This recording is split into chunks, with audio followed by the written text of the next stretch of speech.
Hi, welcome to my kitchen. I am that canning guy, and today we're going to can some Swiss steak. It's one of my favorite recipes. This is not an approved canning recipe, but it is a safe method of canning. We'll be canning at meat times that the USDA recommends, but this is not an approved recipe, so be aware of that up front. But we are going to pressure can today because we're canning meat, and let's get started. Okay, so step one, we're going to put our jars in the oven. So I've prepped 7 wide mouth quart jars. We're gonna put those in the oven and keep them warm until we're ready to can. I've got my All-American 921 ready with water, and we'll get that on to simmer. We're gonna start with some beef roast that I got today. This is almost 5 pounds, and so is this one. They're almost identically the same weight. So these are beautiful bottom round roasts, and so we're going to just carve these up and make them into our thin slices that will then cube. Okay, I find that the easiest way to dispatch these into slices is to use an electric knife. So I'm going to cut right down this center piece to cut this in half, and then we'll cut it across the grain to get our slices.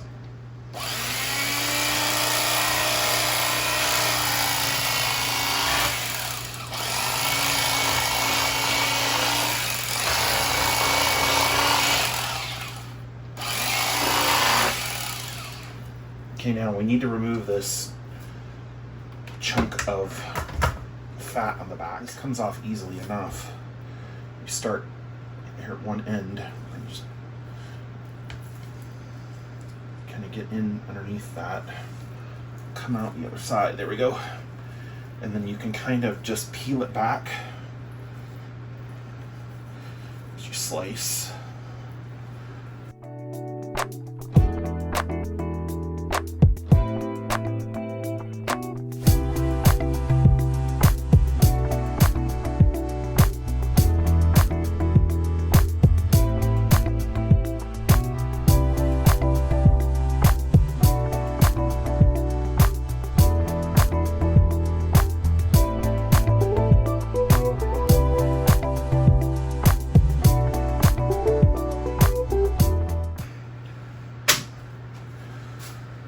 Okay, set this over here. Now we're just going to slice it this way, and it's going to be about 1/4 of an inch slices, I would say. I'm going to start at this end.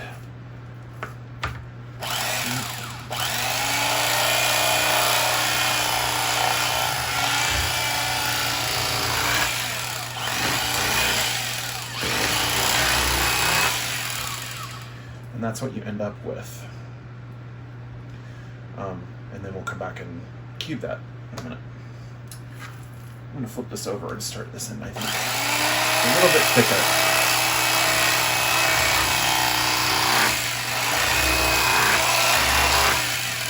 There, that's good.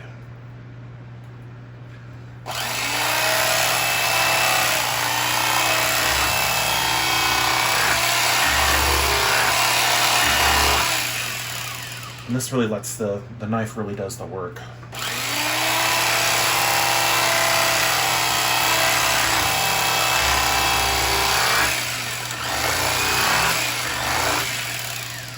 Okay, and we'll just keep doing that through all of this until we have all of our meat sliced.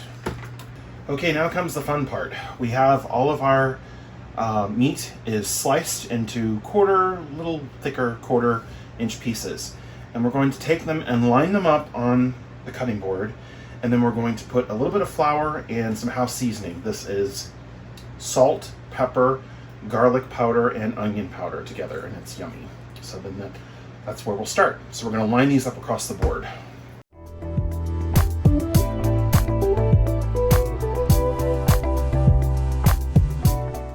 Okay. So we got our board full. Now we're going to take just a little bit of flour, and we're going to dust it just with a little bit of flour.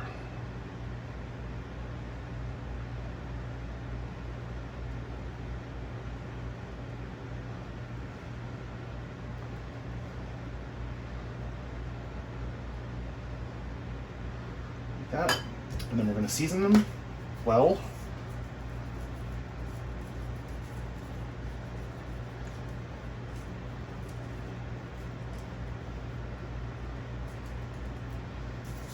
And then we're going to commence to cubing. I use a Santoku knife because it has a straight blade and it is sharp. And we're going to start at one end and we're going to work our way across, chopping, and let the weight of the knife do the chopping. Flip it and do that side, and then we'll turn it 90 degrees and do the same thing this way. So here we go. This is going to tenderize the meat and give it that cubed texture. I'll say one thing, that this is much less expensive than buying cubed meat in the store. A cube steak in the store these days is ridiculously expensive. I go up and back. Again, just letting the knife, let the weight of the knife do the work. Then I'm going to flip it and do the other side.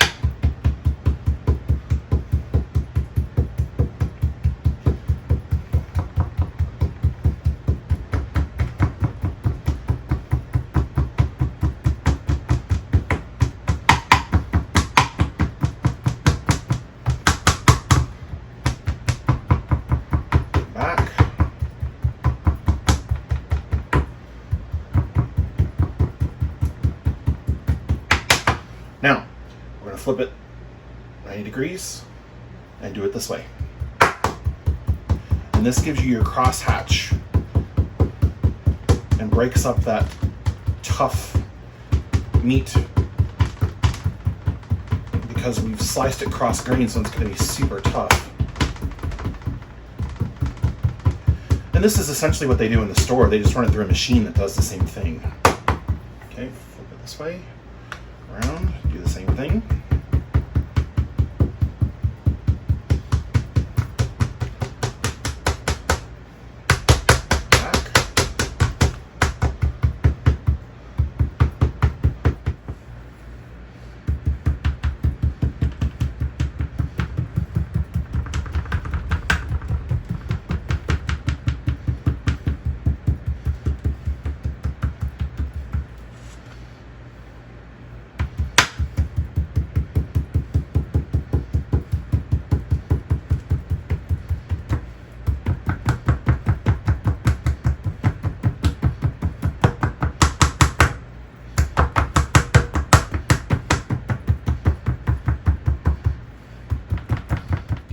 So here you can see the texture. It's all seasoned and it's all cross-hatched just like you would buy in the store. And then this is ready to cook. Okay, now we are going to flip these over. I'm going to repeat the process on the other side until we get through all 10 pounds of meat, and we're going to keep these reserved. So I'll bring you back when I have done all of this meat in this exact same process, flipped over, done on both sides. Okay, I've got 10 pounds of beef round. It's all cubed and ready to go here. And so I've got my frying station with my trusty electric skillet. I've got it cranked up to 400. I've got a holding pan here that we'll put all of our stuff once we get it brown. I'm going to put just a little bit of vegetable oil in the bottom until that glistens. And then we're going to just fry these for about a minute on each side to get them brown. Take them out because we don't need to fully cook. They'll fully cook in the jar. So we're going to get this hot, and we'll do this in batches so that we don't overcrowd the pan and we get a nice crust on each side. Okay, our oil is nice and hot, so we're just going to line our skillet with the steaks.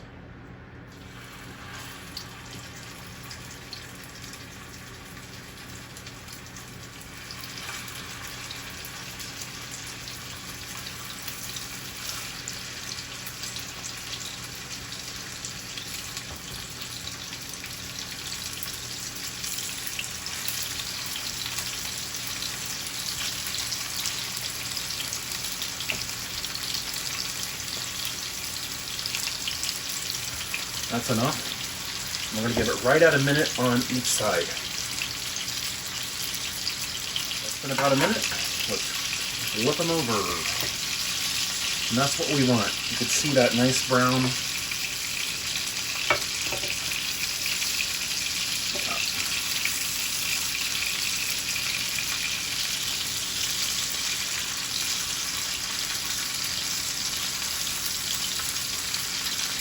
Nice brown color. Give that one more minute. Okay, it's been about a minute. These are nicely done on both sides. So now that these are brown, we're going to take them out and just hold them over here in our pan.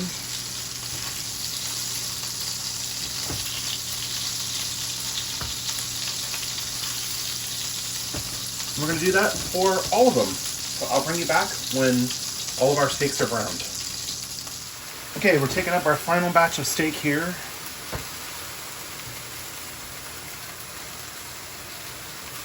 It smells incredible. So yummy.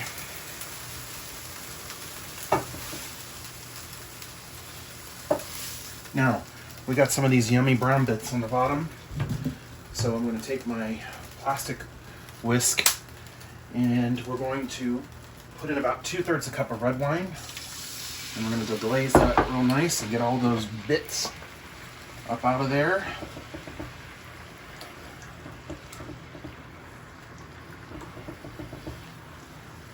And just cook off the alcohol.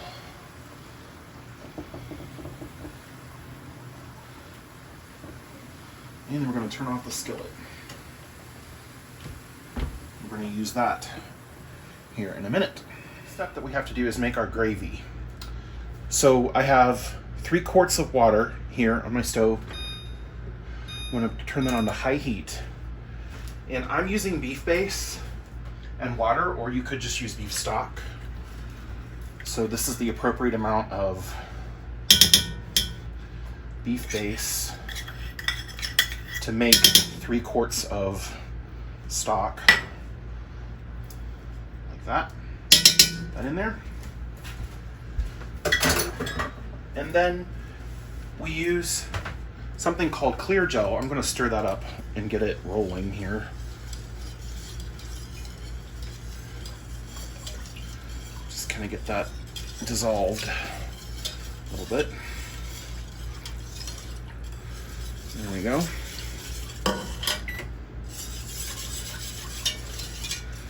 And this beef base dissolves really well, even though this water is cold. And the beef base is refrigerated as well. It dissipates very easily in water. Okay, now while our water's still cold, we're going to add our starch that's going to make the gravy. And this is called clear gel. It is approved for canning, and it also holds up to the heat of canning. So we're going to make this particularly thick because it's going to cook in the jars and the meat's going to give off its own juices, and we want the gravy to still be gravy when it comes out of the jar. So for this particular, we're using 1.5 cups of clear gel for 12 cups of water. So we're just going to sprinkle that in, and we're going to stir it to combine it. And it's going to look milky at first and get it all combined.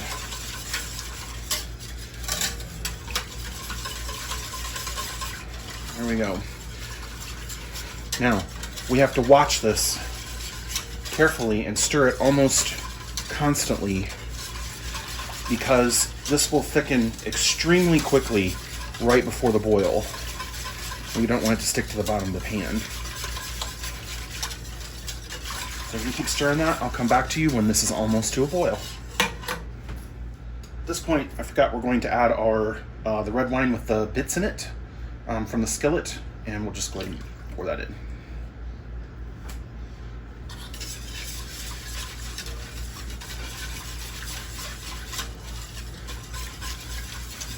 As we get closer to the boil, you'll see it's starting to thicken there.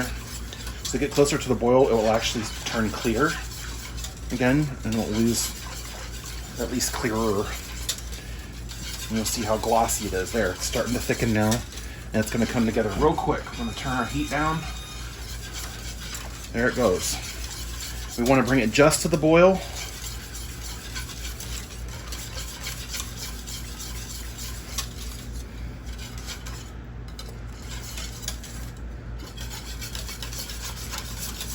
see how it's very thick.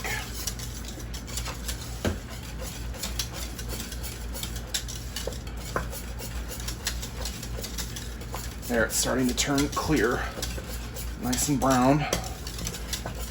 Okay, it's boiling, so we're gonna take it off the heat because it is very hot and it is very bubbly and it's going all over me. And that is done. You'll see how thick it is and viscous. That's what we want. Okay, I've got 2 hot jars that I just got out of the oven. I have my liquid here, the gravy, and I have the steaks ready.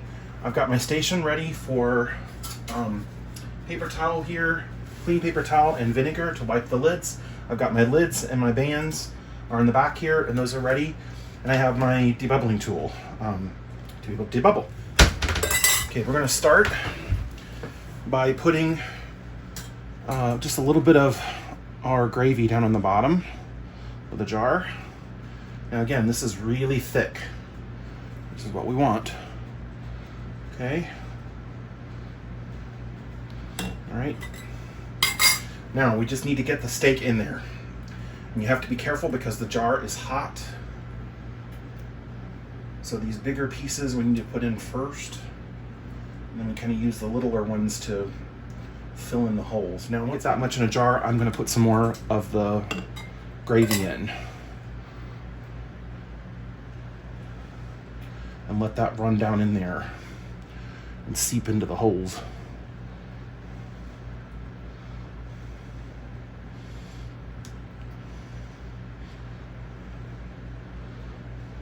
There we go. May have to make some more gravy. Okay, now I can take my debubbler. Before I fill it up, I'm going to make sure that gravy runs down in the cracks all the way around. Yep, and that looks good. Little bubble right there. Okay.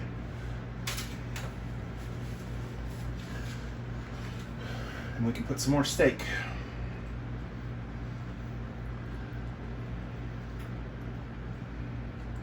One more little piece because we want to leave, yeah, right there. It's perfect. We want to leave about 1.25 inches headspace.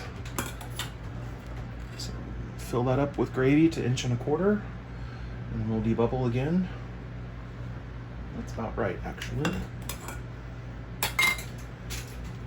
Want to make sure that the gravy covers it good.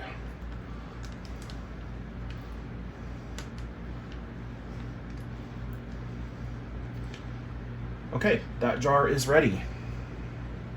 There. Okay, so we're going to wipe the rim. I like to wipe it first to get any chunks off. And then we're going to take a clean paper towel, dip it in some vinegar, and we're going to wipe that rim with vinegar. Okay, because I'm pressure canning, I'm not heating my lids. Lid goes on, band goes on, finger tight, like that. And that is ready for the canner. Here at the end, in our final jar, we don't have quite enough for a full quart. So we're going to use 1.5 pints. Jar, wide mouth, and we'll do the same thing that we did with the others. We're going to start with a little bit of our gravy in the bottom, and we're going to load it up. Pieces that are left are pretty small, so this should load fairly well, easily. Okay, when we get to that point, we're going to put a little bit more gravy in.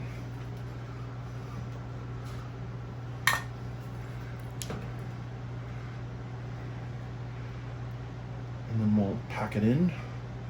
Squeeze that around.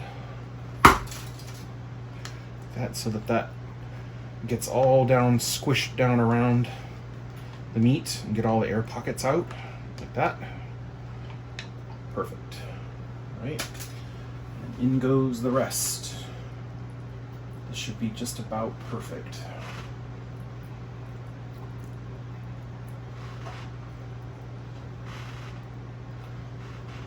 do believe it will be. Yes. All right, so then we'll just top that off with gravy. Not too much. Like that. Just so it covers it.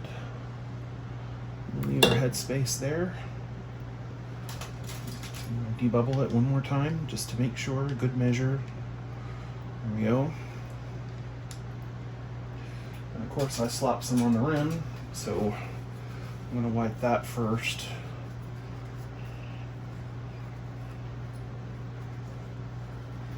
And take our cloth with vinegar.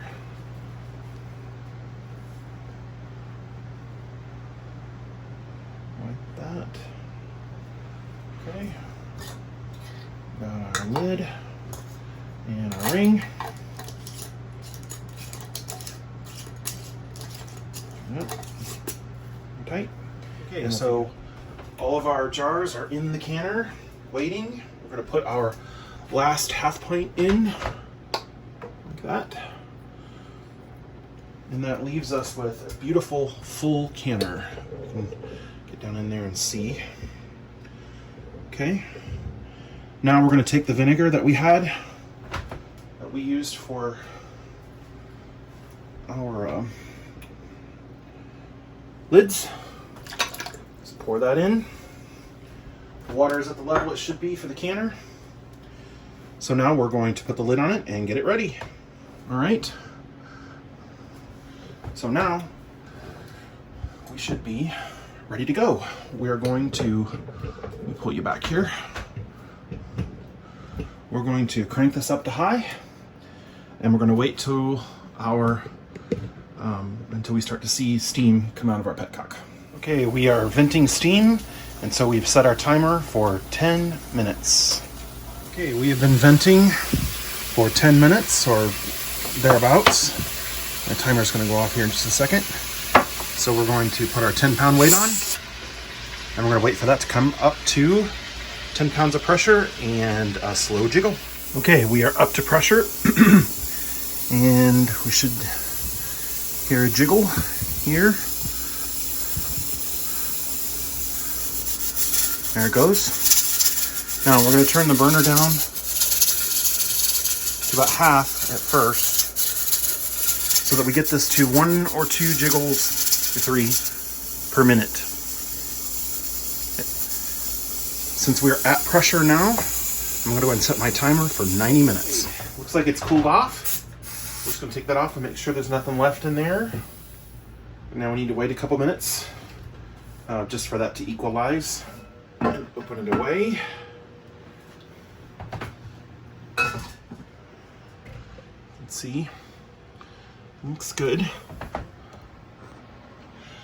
So we'll just pull them out one by one, and we'll set them on the counter to cool.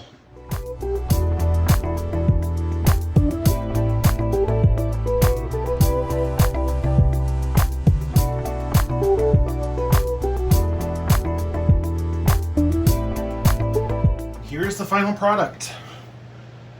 Looks like all the jars are going to seal. And of course, forgive my bands because I use the same ones over and over again, and they're starting to get a little cruddy. But now we have 6 quarts and 1.5 pints of delicious Swiss steak ready to be eaten with the gravy. You'll just pour this out into a baking dish and cover it and bake it at about 350, 375 for about 30 minutes just to bring it up to warm. Your gravy is already made and it is ready to eat.